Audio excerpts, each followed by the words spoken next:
Buenos días otra vez. Vamos a dar comienzo a la última mesa redonda de estas primeras jornadas jurídicas de OK Diario con un tema que es apasionante, que es el Consejo General del Poder Judicial, el órgano de gobierno de los jueces. No es solo un edificio muy bonito de Madrid al que acabamos de llegar, ¿no? de Madrid, sino que hace muchísimas cosas por la profesión, por la carrera judicial. Y tengo el honor de tener aquí a mi lado a un vocal, a José Carlos Orga, recién elegido. Bueno, ya llevamos 6 meses trabajando. Pero bueno, él venía de Barcelona de entregar los despachos judiciales con el rey y tal, y nos ha hecho el favor de venir a pesar de todo el viaje. ¿Cómo estás, José Carlos? Pues encantado de estar aquí con vosotros y, bueno, pese al esfuerzo que ayer efectivamente estábamos en la entrega de despachos en Barcelona, un verdadero placer tener la oportunidad de estar en estas jornadas. Absolutamente la pena es no haber podido acudir a la totalidad de ellas, pero bueno, encantado. Fenomenal. A su lado tenemos a Jorge Muñoz. Jorge es socio de Martínez Echevarría Abogados y también es fiscal. Jorge, ¿qué tal? ¿Cómo ves tú el CGPJ después de estos años en los que ha habido este bloqueo y ahora vuelve a funcionar ya no en funciones? Pues lo primero, agradecer estar aquí en Marbella, precisamente en representación de Martínez Echevarría Abogados, que ha crecido conjuntamente con la ciudad hasta ser ambos una de las joyas de Andalucía. Y respecto a la pregunta que me has hecho, bueno, casi da vergüenza pronunciarse, estando aquí el señor Orga presente, pero creo personalmente, y casi porque estoy sometido a su potestad disciplinaria a partir de la semana que viene, me incorporo a la carrera judicial, creo que pocos consejos han tenido la aceptación por parte de la carrera judicial como el presente, seguramente porque en cierta medida son el consejo deseado tras 5 años de bloqueo, ¿verdad? Esperemos que no acabe como el rey deseado, como acabó, ¿no?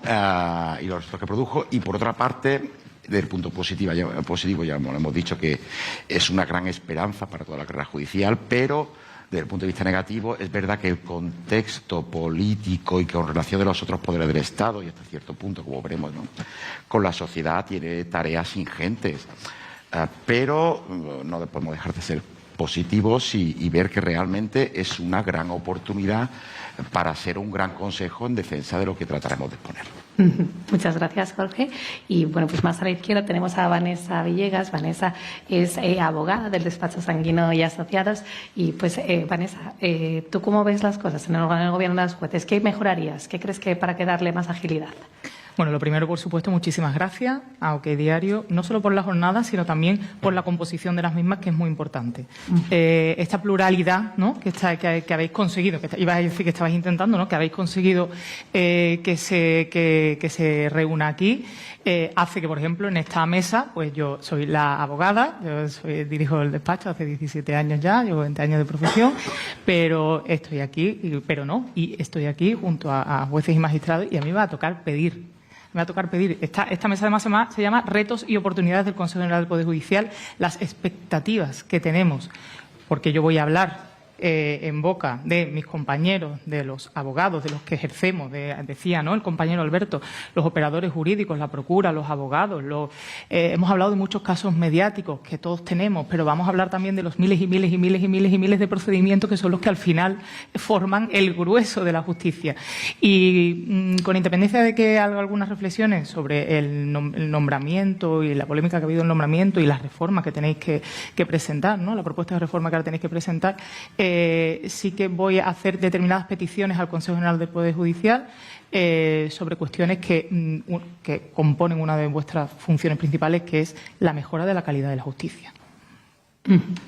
Vanessa, tú hablas de pluralidad y ahora esta semana hemos conocido una reforma legal que se adjunta a otras en las que el Gobierno de España quiere darle pluralidad a la carrera y vamos a meter a 1000 jueces sustitutos, vamos a cambiar el sistema de oposiciones. ¿Se os ha escuchado desde el Consejo?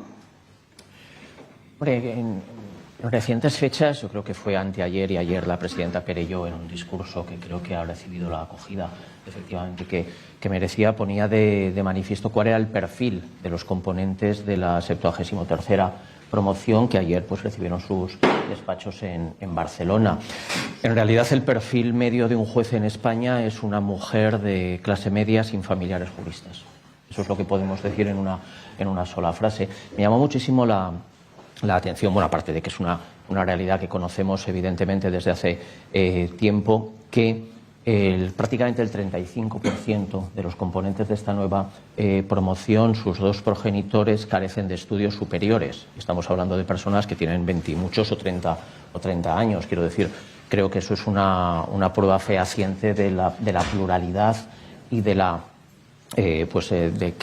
no necesidad de democratización de una carrera judicial en la cual prácticamente el 70% de sus componentes son mujeres y en el cual un porcentaje altísimo pues no tienen familiares en el ámbito de la justicia.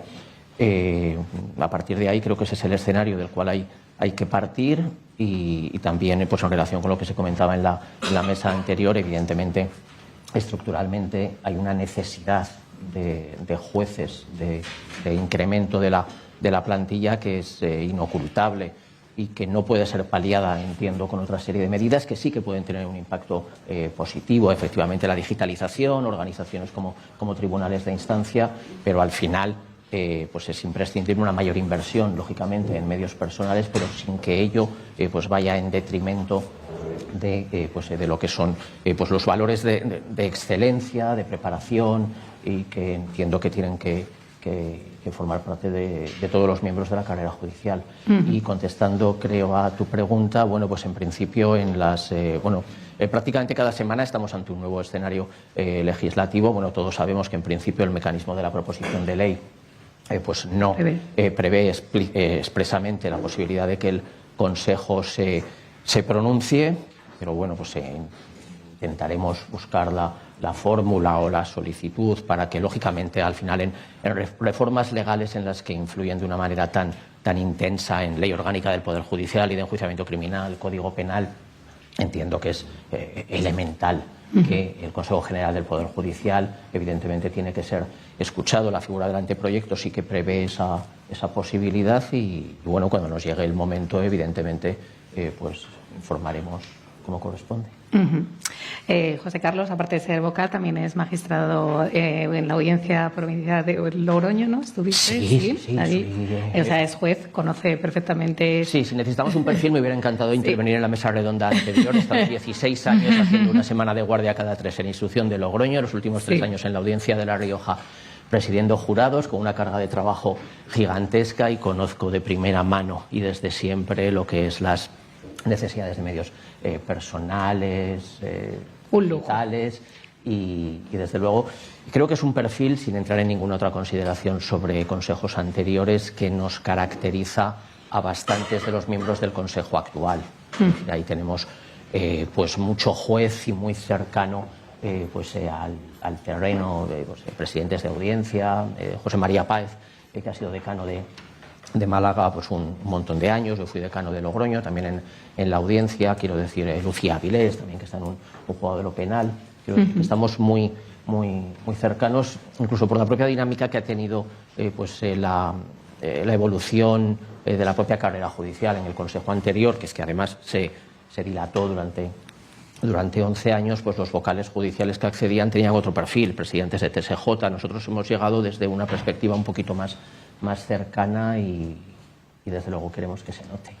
Dicho lo cual, prácticamente estamos aterrizando y solo tengo la oportunidad un poquito de explicar el escenario actual, aunque hayan pasado 6 meses. La verdad que es que desde donde veníamos, pues prácticamente, aunque sean 6 meses, casi estamos todavía poniendo los cimientos para que ya a partir de próximas fechas pues se pueda ir visualizando más la plasmación de todas esas expectativas, de ese sabernos depositarios de esperanza en una nueva forma de actuar en el Consejo que desde el minuto 1 somos conscientes que hemos asumido. En el presente, sí, justo en el CGPJ hay un grupo de trabajo de 4 vocales que están cambiando este sistema de elección de los vocales del Consejo General del Poder Judicial. Es decir, este mantra de que los jueces elijan a los jueces. Jorge, ¿estamos de acuerdo con eso o cómo tenemos que hacer? Que todo esto requiere una reflexión previa Por breve. supuesto. Pero como he aprendido mucho la abogacía, y aquí hay muchos compañeros letrados, y seguramente podrán estar de acuerdo o no conmigo, pero yo creo que sí. A ver, en un Estado actualmente, y después de trabajar mucho, particularmente con la Administración, que es un servicio jerarquizado, no voy a entrar en fiscalía por comparación, pero sí que es cierto que he visto mucho por esta jerarquización que expedientes disciplinarios que se utilizan con cierta desviación de poder para jorobar al funcionario díscolo. El enemigo del concejal, del rival político o rival personal, al que se le incoa expediente disciplinario cuando se está construyendo una casa, porque, pues por eso, porque es rival político fundamentalmente. Expedientes de Hacienda dirigidos contra ciertos rivales políticos. Por ejemplo, llama la atención e invita a una reflexión, pues todos hemos oído respecto a la hermana de Pedro Sánchez, no quiero entrar en política, a cuál ha sido su declaración, pero si prestamos en declaración a la forma en que ha trabajado la Inspección de Hacienda y lo comparamos con otros casos de residencia en el extranjero, le hace Arantxa Sánchez Vicario, por ejemplo, como se le investigó, ya es muy llamativo. Entonces, en ese contexto de funcionamiento de la Administración, y ahora lo completaré, la única garantía de un Estado de Derecho pleno es un juez independiente. Yo no me siento más cómodo votando, desde luego, ni creo que eso inspire más democracia, un voto, partidos políticos, el pluralismo político, que la confianza absoluta de los ciudadanos debe estar en un juez independiente. No hay más. Es la única garantía de sentirnos ciudadanos y no súbditos.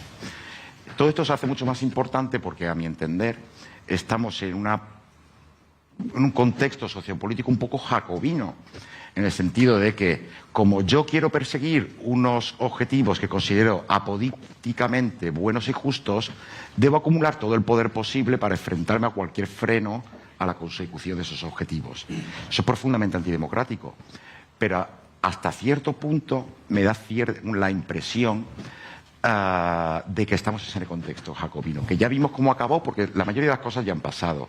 Esa postura jacobina acabó con el terror de Robespierre, la Vendée y todo lo que sabemos, ¿no? Pues en ese contexto, aparte de ciertas funciones prácticas y en las que la carrera ha depositado su función, el Consejo tiene una función primordial en un contexto tan difícil en resaltar la independencia de la carrera judicial como poder público. Porque si leemos, y ya esto se arrastra hace muchos años, y ahora entraré en un par de cositas de eso, la exposición de motivos de la Ley de Eficiencia en la Administración de Justicia no hace más que trasladar una reiteración de la justicia como servicio público, que lo es, pero es mucho más. Es la garantía del Estado de Derecho que está por encima de la democracia, y podría extenderme sobre eso. Así que es la función primordial. ¿Y por qué? Llama la atención que en la actual forma de designación del Consejo General del Poder Judicial arrastramos la sentencia del Tribunal Constitucional que convalidó la forma de designación política del Consejo. Y si leemos detenidamente esa sentencia, que es la corriente actualmente vigente, vemos que su punto de partida era negar la posición de independencia del Consejo o la necesidad de esa independencia, porque esa independencia no era predicable de los jueces y magistrados como colectivo, sino individualmente, en tanto administran justicia, bien como jueces individuales o como jueces en órganos colectivos. Esta posición, como ya han adelantado diversos precedentes compañeros, tanto el señor Enrique López, concretamente lo aludió a ello, está en profundo cambio y absoluto cambio por parte tanto de la jurisprudencia del Tribunal Europeo de Derechos Humanos, desde la sentencia 21 de junio de 2016, sentencia 8 de noviembre del 21, como la sentencia del Tribunal de Justicia de la Unión Europea, la recomendación del Grupo de Estados contra la Corrupción Greco, las recomendaciones de la Comisión Europea del año 2017-2021 y las recomendaciones del Consejo Consultivo del Consejo de Europa, que insiste en que la independencia judicial pasa porque el hecho de que el órgano de gobierno de los jueces sea objeto de designación judicial. Esto es una necesidad moral y una necesidad jurídica.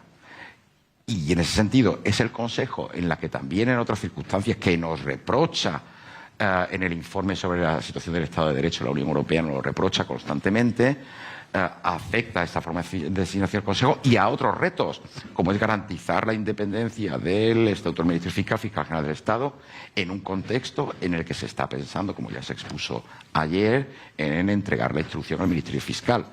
Otro reto para garantizar también la inamovilidad judicial cuando desaparezca ese papel de juez de instrucción, o sea que es otro reto para el Consejo en muchas otras cosas. No se ha comentado estos días y me llama la atención, y será un reto también para el Consejo, porque tendremos que ver cómo se desarrolla y tiene mucha importancia.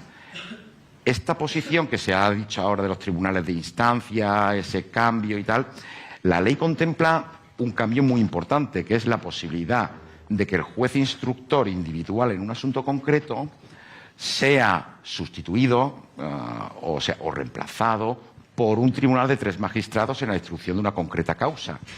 En la regulación legal no me ha parecido ver, y pido perdón si me equivoco, un límite temporal a esta posibilidad de sustitución del juez individual por un grupo de 3 magistrados. Por tanto, es que es peligrosísimo, porque obviamente puede entrar o dar pie o hacer un desideratum para el órgano gubernativo sustituir a un juez que le resulte incómodo por un grupo de 3 jueces. Entonces, habrá que estar muy atentos a que sean criterios muy cerrados, desde luego, a ver qué circunstancias justifican esa sustitución y, por supuesto, que se haga con antelación, marcando un límite temporal concreto que garantice que no se hace esa sustitución por criterios ajenos a la mejor eficiencia de la instrucción de una concreta causa. Muy interesante, Jorge. Vanessa, quería preguntarte, ¿qué puede hacer el CGPJ para mejorar la profesión de la abogacía? ¿Qué le pedís para que no haya esa justicia tardía? ¿Cómo... Irene, ¿me permites primero hacer una reflexión acerca de la supuesto. pregunta que le has hecho al compañero acerca del tema del nombramiento? Porque de verdad que, o sea, desde el gremio de los compañeros de los abogados es algo que nos preocupa enormemente, ¿no? Y a la ciudadanía también, porque evidentemente es un tema muy mediático y al final es el órgano de gobierno del sistema judicial y del Poder Judicial. A mí hay 2 cosas que me llaman muchísimo la atención y me refiero a la disposición adicional única de la ley orgánica que establece que efectivamente el Consejo General del Poder Judicial tiene que presentar una propuesta de reforma, creo que es el 6 de febrero, si no me equivoco, ¿no? La fecha límite. Y ha habido manifestaciones por parte del Ejecutivo que han llegado a través de distintos medios de comunicación donde se establece la posibilidad de que, afirma con rotundidad la posibilidad de que esa propuesta de reforma no se llegue a presentar porque, bueno, hay hasta ahora ha habido como 2 posiciones muy antagónicas que si se presentan las 2 fórmulas no va a llegarse a un consenso que efectivamente sea materializable y que por tanto o se presenta eso o la otra opción es no presentar ninguna. Bueno, yo es que me quedo atónita con la falta de respeto que estamos teniendo hacia la literalidad de una ley que se ha aprobado en ese propio Ejecutivo. La disposición adicional dice elaborará. Es imperativo. Elaborará y no hay ninguna opción. Nosotros los que estamos leyendo la ley no vemos que haya ninguna opción a que no se deba elaborar. Eso por un lado. Por otro lado, se establece que además esa propuesta de reforma tiene que conducir a los estándares, a los mejores estándares europeos, que lo estoy citando de memoria, o a los más cercanos, a los más próximos estándares europeos. Ante eso también ha habido respuesta del Ejecutivo afirmando que nuestro sistema es constitucional. Solo faltaría. Que el sistema que tenemos ahora mismo, que es constitucional, solo faltaría. Pero entonces, ¿qué queremos? Volver al limbo que hemos tenido desde 2018 hasta 2024, donde hasta 2023, ¿verdad?, que es cuando ya nos da el toque la Comisión Europea. A eso es a lo que queremos, o sea, que nos vamos a acordar. Cuando toque la renovación dentro de 5 años, porque cada vez que toca la renovación se produce exactamente esto. Cada vez que toca la renovación se produce otra vez el disloque de los nombramientos. Y ya una reflexión final. Vamos a ver. Donde viene el tema principal, porque, bueno, y hablando de los estándares europeos, es que en Europa hay mucha diversidad. Bueno, pero está claro que no nos queremos acercar ni a Alemania, ni a Dinamarca, ni a Irlanda, ni muchísimo menos a Polonia, ¿no? Estaremos hablando de un sistema como el italiano, ¿no?, que es el más cercano. Y ahí sí se habla de nombramiento por los pares. Entonces, yo quiero poner una reflexión encima de la mesa. ¿Dónde está el problema en que, y es el que llega al final a los ciudadanos de a pie, dónde está el problema en que sean los jueces que nombren a sus pares? Al final, lo que se piensa es, un juez es un ser humano y, por tanto, tiene ideología. Como tiene ideología, la va a terminar volcando en el contenido de su sentencia. ¿Vale? Entonces, si eso es así, no lo puedo evitar, pues por lo menos cuando vaya a trasladar la ideología, que la ideología sea la que ha sido respaldada por la mayoría parlamentaria. Es decir, que si al final yo no puedo controlar, que es lo que estamos diciendo, que un juez no sea del todo independiente y que tenga ideología política y la vaya a trasladar a la sentencia, por lo menos que sea la mía. Eso es lo que se está diciendo, esa tremenda barbaridad. Y ahora yo voy a argumentar algo que de simple cae por su propio peso. Eso puedo entender que tuviera sentido en un sistema a lo mejor como el de Estados Unidos, donde el Tribunal Supremo puede llegar a cuasi legislar, a través del Tribunal Supremo se pueden llegar a expandir o restringir derechos, y es verdad que eso queda blindado frente a lo que pudiera ser la ciudadanía que no participa. Pero aquí, nuestro sistema político, y corregirme si me equivoco, nuestro sistema judicial es un sistema en el que, con todo el respeto, el mayor profundo respeto hacia la función de los jueces, lo que tienen que hacer es interpretar y aplicar la ley. Esa ley es la que ha recibido el respaldo mayoritario en las urnas, y la discrecionalidad que pueda tener el juez, que pueda ser mayor o menor, siempre va a tener como límite la filosofía, corregirme, ¿no?, la filosofía y el espíritu de la norma. Con lo cual, lo que se está diciendo al final es que se está diciendo que no puede elegir ese sistema porque ya estoy anteponiendo y afirmando que es que el juez no va a ser independiente a la hora de aplicar, ¿no?, de volcar su contenido. Pero es que voy un paso más allá. Si hubiera una norma que fuese tan sumamente ambigua y tan sumamente abierta como para que la discrecionalidad estuviese un poco en juego, pues se cambia la norma, porque ya me diréis qué problema tienen los ejecutivos en cambiar la norma cuando les parece. Ninguno. Sí. Un apunte, no sé qué crean. Tan solo comentar una cosa para que el Sí, señor... cuéntalo. Antes. Ha comentado la compañera Vanessa que el actual sistema constitucional, y ha dicho que existe una sentencia del Tribunal Constitucional que efectivamente avaló este sistema de designación, pero en la concreción actual, la sentencia de, como digo, de 86, no de hace 40 años, del sistema de designación del Consejo es no solo inconstitucional, sino profundamente inconstitucional. Y lo digo ¿por qué? Porque ya también lo adelantó el señor Enrique López ayer. El Tribunal Constitucional, cuando avaló la ley, le dijo, puso una cláusula de advertencia. Oiga, el sistema de designación parlamentaria del Consejo no es un instrumento idóneo para que ustedes trasladen sus cuitas parlamentarias o sus mayorías parlamentarias al órgano de gobierno judicial. Es otra cosa. Es para que trasladen diversas corrientes sociales, corrientes de pensamiento dentro y fuera de la carrera, pero no jueguen ustedes a repartirse cargos en el Consejo. Basta repasar lo que pasó hace unos años con los WhatsApp del señor Cosidó y tal, para ver que eso, desde luego, ese riesgo que ya advertía el Tribunal Constitucional es el que se ha hecho patente. Y ya acabo con una cosa que sí puede ser más de interés también. Actualmente, el Tribunal Constitucional se va a tener que pronunciar sobre esto, porque existe un recurso de amparo interpuesto por una juez negando la legitimación del Consejo por falta de independencia o de apariencia de independencia en atención a su forma de designación y ser la misma antidemocrática y contraria a los principios del derecho europeo. Por tanto, en atención a este recurso que cuestiona esta circunstancia, el Tribunal Constitucional se va a tener que pronunciar, y estoy deseando conocer el resultado de esa sentencia, que habrá de pronunciarse en un contexto de pronunciamiento de todos los órganos judiciales comunitarios e incluso, como digo, comparándose con los pronunciamientos del propio Tribunal Constitucional del 86. Y ya está. Me parece que podía ser interesante. ¿A que no lo sabía? Absolutamente. Por eso. No, es interesante. Yo un poquito, si me permites, desde mi posición, yo formo parte del grupo de trabajo que se ha constituido en el Consejo General del Poder Judicial, que somos 4 miembros, para efectivamente elaborar esa propuesta para elevarla al Pleno sobre el informe sobre los sistemas europeos y una propuesta para el sistema de nombramiento del Consejo General del Poder Judicial. Voy a acabar en la disposición adicional muy brevemente, pero antes de ello, y tratando esta mesa redonda de cuáles son los principales retos y oportunidades del Consejo, porque enlaza. Yo creo que el principal reto que tiene este 8º mandato del Consejo General del Poder Judicial es demostrar que un órgano constitucional puede funcionar desde el consenso. Por obligación y por devoción. Por obligación porque todos los acuerdos importantes, entre ellos el informe que tenemos el grupo de trabajo que elevar al Pleno y en su caso el Pleno que elevar, tiene que aprobarse en el Pleno por 13 votos. Con lo cual es imprescindible que concentre pues las dos sensibilidades o las dos almas que todos sabemos que desde hace 40 años existen en España. Con lo cual, pues, y enlazando con eso y relacionándolo con el mandato de la disposición adicional, me quería contextualizar esta labor. Llevamos 40 años que en España no nos ponemos de acuerdo y hay dos posturas, en principio, irreconciliables porque parten de reconocimiento de legitimidades diferentes sobre el sistema de nombramiento de los vocales judiciales. Quienes opinan que tenemos que ser los jueces y quienes opinan que tiene que ser el Parlamento. En ese contexto de esa compleja cuestión, desde 40 años nos nombran a 4 miembros hace 4 meses y nos dicen que en 4 meses elevemos una propuesta de consenso sobre esa materia. Eso se puede abordar de dos maneras.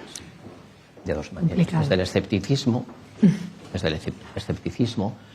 del cual hemos estado todos los vocales del Consejo muy alejados desde el momento inicial, o bien adoptando pues una actitud positiva desde la convicción, pero desde el estricto cumplimiento del mandato legal, porque efectivamente nosotros, y ahí ya voy introduciendo pues lo que es pues en mi posición como vocal y como miembro de ese grupo, lo que tenemos que hacer es responder a un mandato legal específico, no opinar sobre cuál es el concepto teórico que consideraríamos cada uno, en el cual pues hay pues diferentes posturas desde diferentes tendencias ideológicas. A partir de ahí, la voluntad, evidentemente, y la obligación del Consejo es elevar una propuesta. Somos plenamente conscientes, y yo lo soy singularmente porque es que me ha correspondido ser el único vocal judicial que está en esa comisión, de la responsabilidad absolutamente histórica que afrontamos, de que no puede el Poder Judicial dejar pasar la oportunidad, que además es un mandato legal, de realizar esta propuesta con abstracción, cumplir con nuestra obligación, con abstracción de cuál podamos pensar o tener una perspectiva de cuál pueda ser su desarrollo posterior, porque al final cada órgano constitucional tiene sus competencias, lo tenemos claro, tiene que ejercer las suyas y respetar las de los demás. A partir de ahí, no solo lo contextualizamos, que tenemos que resolver en 4 meses lo que no se había resuelto en 40 años, sino que además a fecha de hoy estamos en un proceso de negociación, lo cual me obliga a ser extremadamente cauteloso, pero no por nada, sino por convicción, porque efectivamente pues tenemos que conseguir entre nosotros ponernos de acuerdo para pues elevar esta propuesta. El 5 de febrero se ha convocado un pleno extraordinario. ¿Vale? Es cierto que estamos trabajando en un grupo de trabajo que se constituyó y en el cual pues, hemos escuchado salas de gobierno, entre ellas las del Tribunal Supremo, hemos escuchado asociaciones judiciales, a diferentes representantes de las instituciones europeas. Mi posición de partida es que la literalidad de la disposición adicional, en mi opinión, es inequívoca. Una disposición adicional que contempla un mandato legal que exige una reforma del sistema actual. El sistema actual es que los jueces proponen y el Parlamento elige. Ese es el sistema actual. Pero no nos dice una reforma cualquiera, nos dice una reforma para garantizar la participación directa de los jueces. En mi opinión, la participación directa de los jueces supone que los jueces votan y lo que ellos votan es lo que resulta elegido. Esa es mi interpretación, pero con abstracción de cualquier posición maximalista o ideológica, sino en lo que para mí personalmente es la interpretación de ese mandato legal y que responda a los mejores estándares europeos. Hemos recibido entrevistas e intervenciones de varias instituciones europeas. Los mejores estándares europeos, dentro del alcance que tengan y de que existen otros, nos han repetido por activa y por pasiva que es al menos la mitad de los jueces son elegidos por sus pares y el Parlamento no interviene. Esos son lo que podemos considerar como el mandato legal. A partir de ahí, somos plenamente conscientes de que existe una pluralidad en la formación del Consejo y en el que hay que buscar la fórmula, que no es fácil, absolutamente nada fácil, en la que fuéramos capaces de consensuar ambas posturas, que no negara absolutamente la intervención del Parlamento, entre otras cosas, porque no sería aceptado por una mayoría suficiente del Consejo inequívocamente, y por otro lado que no excluya absolutamente una participación directa de los jueces, que tampoco sería aceptado. Pero este es nuestro reto. Este es nuestro reto y es para lo que nos han colocado en este momento histórico, si me permiten, en esa posición. Para abordar estas cuestiones tan complejas y desgastarnos en la búsqueda de fórmulas, en la búsqueda de consensos que no satisfagan probablemente totalmente a nadie, pero que nos permitan, desde luego, y es mi opinión, elevar un solo informe. Pero no estamos obligados a elevar un informe, sino a elevar una propuesta. Y en mi opinión y mi criterio, una propuesta no es proponer blanco y negro en el mismo documento. Una propuesta es proponer, formular un mecanismo que pueda satisfacer todas las posturas y en el que todos nos podamos encontrar más o menos reconocidos sin negar pues, lo que podemos pensar una determinada sensibilidad o pensar otra. Y esa exigencia de consenso es lo que también pues, nos va a obligar en otra materia que, en mi opinión, es muy importante, que es nombramientos, pero para mí la tarea más importante que tiene este Consejo, este 8º mandato, es conseguir elevar esta propuesta de informe en cuanto al sistema de nombramiento de vocales judiciales del Consejo General del Poder Judicial, porque creo que es una tarea que excede de la propia coyuntura y de un propio mandato específico, y que si no lo conseguimos, mi percepción es que espero que seamos recordados por cosas buenas, pero también seremos recordados por no haber sido capaces de elevar esa propuesta, y en esa tesitura estamos buscando acuerdos, hablando con la convocatoria del Pleno Extraordinario del día 5, y hasta el final todos, estoy convencido, nos vamos a desgastar y a buscar esa fórmula.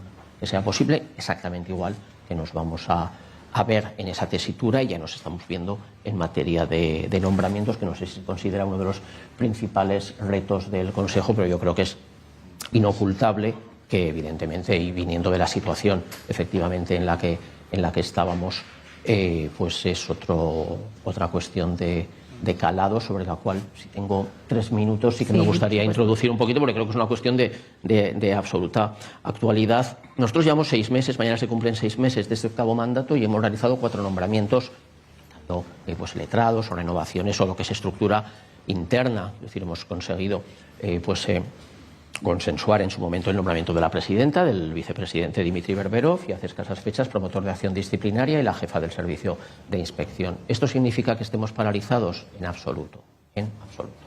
¿Significa que estemos bloqueados? En absoluto, no es así. 6 meses es muy poco tiempo, en realidad 4 desde septiembre, para acometer la tarea que teníamos que enfrentar de inicio. No estamos en una dinámica, no nos estamos incorporando a una dinámica ordinaria de nombramientos en el que tenemos que... No. Primero había que fijar y consensuar y pactar un poco las reglas generales del juego, desde la aprobación de unas nuevas bases, que además fueron recurridas por pues unas asociaciones judiciales. También fui el ponente del recurso que interpusieron. Consensuar esas bases, realizar todo el proceso, que en sí mismo es bueno, pues hay que realizar toda la convocatoria, todas las entrevistas por parte de la Comisión de Calificación, que es una tarea absolutamente ingente. Por otro lado, pues se tiene que elaborar las propuestas de las ternas por la Comisión de Calificación, tiene que subir a la Comisión Permanente, porque hay 2 artículos de la Ley Orgánica del Poder Judicial que, aunque atribuye competencias a la Comisión de Calificación, pues también las mantuvo en la Permanente, luego elevarlo al Pleno y luego pues realizar al final pues el nombramiento concreto. Absolutamente. Criterios, mérito, capacidad, eso es la voluntad inequívoca de este Consejo. Evidentemente, no digo que no haya sido el de otros, evidentemente yo puedo hablar exclusivamente del mío. Y paridad. Es decir, también ha conllevado un cierto, bueno, pues no enlentecimiento, sino que es un proceso que necesita desarrollarse para hacerlo bien. No la implantación de la paridad en el nombramiento de los nombramientos de los cargos judiciales, porque eso es un mandato legal y además forma parte de la convicción de todos y cada uno de los 20 vocales y de la presidenta que formamos el Consejo actual. Quiero decir, sin ninguna duda, al final de nuestro mandato, al menos el 40% de los cargos judiciales serán hombres o serán mujeres, eso es innegociable. Pero lo que se cuestiona es la forma, y se discute la forma en la que esa paridad pues tiene que materializarse. Si tiene que materializarse en universos de nombramientos más constreñidos, más concretos, que no es mi posición como vocal, o tiene que inspirar como un principio que se desarrolla a lo largo de todo el mandato del Consejo, de manera que al final pues logremos efectivamente pues ese objetivo. Constreñirlo a un universo muy delimitado, en abstracto. Imaginemos 17 presidentes de TSJ, pues es que nombramos 12 mujeres inicialmente o nombramos 12 hombres inicialmente, pues es que el resto de las 5 plazas prácticamente, pues quiero decir, a partir de ahí hay que también ser conscientes de que no se puede limitar el nombramiento de hombres o mujeres a determinados niveles, con lo cual tiene que inspirar toda la política global de nombramientos, pero de una manera general. Eso también ha conllevado su tiempo el ir delimitando. Está en la comisión de calificación a fecha de hoy celebrando entrevistas de muchísimos candidatos y candidatas, en la cual pues operativamente, siquiera sea, pues porque se solicitan diferentes plazas, pues bueno, pues se ha valorado que una valoración más global y en su conjunto pues puede ser positiva. Y en en ese momento también estamos, pero sí lanzar el mensaje yo creo que es importante, porque ya han pasado 6 meses, ¿vale?, pero en el que no se tiene en absoluto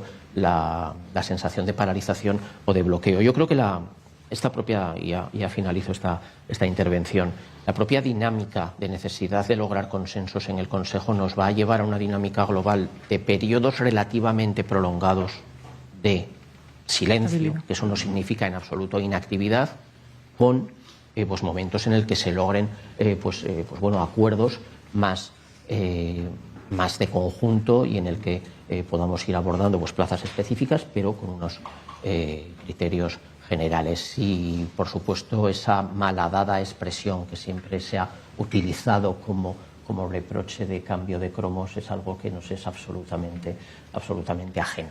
Este nuevo mandato del Consejo General del Poder Judicial, como estoy absolutamente convencido y con independencia de la visión que se pudiera tener desde fuera, lo ha sido a todos y a cada uno de los mandatos anteriores. Cada nombramiento tiene que estar basado en mérito, capacidad, globalmente en paridad, pero nunca perdamos de vista que una de las funciones del Consejo es desarrollar una política global de nombramientos que globalmente, efectivamente, recoja todas posibles posiciones o perspectivas o puntos de vista de los diferentes candidatos o candidatas que se presentan a cada una de las plazas. Es una cuadratura del círculo que estamos abordando, sobre todo por el contexto de tener que abordarlo por primera vez en la historia de una manera absolutamente tan un conjunto de un universo de convocatorias tan numeroso. Pero si se nos está esperando, yo creo que vamos a viajar. Seguramente. Irene, por el tema de la paridad, por lo sí, que me toca, y creo que hablo en nombre de muchísimas mujeres, al final el tema de las cuotas o el tema de constreñir, ¿no?, a unos determinados puestos, como estabas diciendo, todo eso se suple si hay una transparencia. Al final, si esos requisitos de mérito, de capacidad, se han determinado previamente, son transparentes, es verdad que el Consejo General del Poder Judicial siempre ha estado a la vanguardia en temas de transparencia y no hay y por decantación natural se va produciendo las asignaciones. No, si eso es así, no se produce problema alguno. Yo quiero aprovechar también para trasladar un deseo, ¿no?, que es, si finalmente la reforma que se proponga sale adelante y ese es el sistema, es decir, que haya una serie de nombramientos, que sea por el Parlamento y otros que sean por los pares, que no haya injerencias, porque se ha estado hablando de un sistema mixto en el que podrían proponerse por parte de jueces a los pares, pero luego tenía que ser darle el visto bueno, ¿no?, tenía que tener el visto bueno por el Parlamento. Que eso al final no sea, pedimos que no sea al final, que quede vacío de contenido y que ese visto bueno se convierta realmente en el nuevo mandato, porque entonces al final nunca vamos a terminar de ver que los nombramientos sean correas transmisores de los partidos políticos que lo han designado. Esos nombramientos a su vez harán nuevos nombramientos para tribunales muy importantes en nuestro país y vamos a seguir viendo que esas personas, que tienen nombres y apellidos y son seres humanos, se deben en el desarrollo de su carrera judicial al partido político que los nombró. Estamos en ello, pero cuando he empezado la intervención he dicho que para mí participación directa es que los jueces votan y lo que ellos votan y eligen, con las correcciones o equilibrios que puedan ser necesarios, pero no por esa vía, sale ¿no? Sí, esa regla de la paridad es pues un debate ahora mismo, el 60-40 decían, pero bueno, ya en la carrera judicial la mayoría son mujeres, es algo que se va a ir dando progresivamente y están ahí por su mérito y por su capacidad y son excelentes juezas y lo que se está intentando desde el Consejo es que igual lleguen a las posiciones de dirección. Es ¿no? el momento en el que tienen que ir juezas. efectivamente pues llegando a los cargos pues de los puestos más elevados, pero es que una propia inercia natural. Sí, bueno, yo es que, insistimos por su mérito y capacidad. Desde hace muchísimos años la carrera judicial está compuesta por una amplia mayoría de mujeres, con lo cual, dicho lo cual, el momento actual ya nos exige que exista pues ese salto para conseguir como mínimo el 40% de cualquiera, o bien de hombres o de mujeres, que en principio desde la posición que partimos pues tendría que ser de mujeres como mínimo, pero absolutamente hay juezas. Muchas gracias, vocal. Pues a modo de conclusión, Jorge, no sé si puedes hacer una conclusión de todo o apuntar algo de lo que estamos diciendo. Apuntar que, no me cabe duda del trabajo persistente del Consejo. Es que pensamos que todo esto suena a presidentes, nombramientos de presidentes de tribunales, magistrados de tribunales, pero parece que es una cosa como de la aristocracia judicial. Y quiero tener una aplicación práctica, vamos a ver. Y en esto le meto un poquito de prisa al Consejo. Es que hay salas del Tribunal Supremo que están, no voy a decir paralizadas, pero con un efecto rotundo que nos lo ha reprochado la Comisión Europea en orden a la paralización de asuntos y, por tanto, la pendencia, que aparte de circunstancias logísticas que se han puesto de manifiesto con anterioridad, es que, decir, por falta de consejo en la designación del Consejo, en el sistema actual de designación, ha conducido a que la Sala Tercera, que había hecho un esfuerzo importantísimo en reducir la pendencia, todo ese trabajo se ha ido al traste. Y no digo yo que no deba tomarse el Consejo su tiempo, obviamente, pero lo cierto es que urge. Es que lo del Supremo en la Sala Tercera es urgente. Entonces, lógicamente, hay que decirlo. Y la conclusión no puede ser otra que la relevancia del Consejo, en el sentido que estamos diciendo, garantizar en sus informes la independencia del Ministerio Fiscal.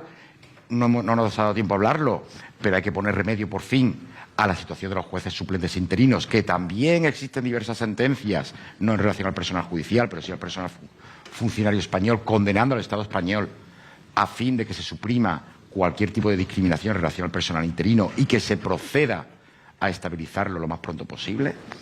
Y, sobre todo, insisto, por la situación del contexto político, que es obvio y es importante, garantizar y reforzar la independencia judicial. Es un papel y de judicial como poder público que garantiza y está al servicio de los ciudadanos. Eso es lo que puedo concluir. Pues independencia judicial. Nos quedamos con esas dos palabras. Muchísimas gracias, letrados, vocal. Y bueno, pues ahora mismo les dejo una ponencia magistral que viene. Muchísimas gracias.